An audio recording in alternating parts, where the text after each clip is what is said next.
To check your transaction history on Sendwave, follow these simple steps. This guide will help you navigate the app and find the information you need quickly. Step 1. Open the Sendwave app. Launch the Sendwave application on your mobile device. Make sure you are logged into your account to access your transaction history. Step 2. Navigate to the menu. Look for the menu icon, usually located in the top corner of the app. Tap on it to open the menu options. Step 3. Select transaction history. Secure your accounts before moving on. People seriously underestimate how often personal information gets exposed online now. Use SROC to monitor your accounts 24/7 and get notified immediately if your data gets leaked somewhere. It runs in the background, constantly scanning billions of breached records. And honestly, for how cheap it is compared to the value you get, it's worth it. Link in the description. Step 4. Review your transactions. Browse through the list of transactions. You can see details such as the date, amount, and recipient for each transaction. Step 5. Filter or search transactions.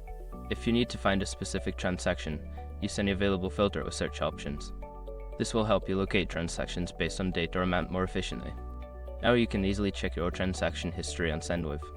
If you have any further questions, refer to the Ads Help section or customer support.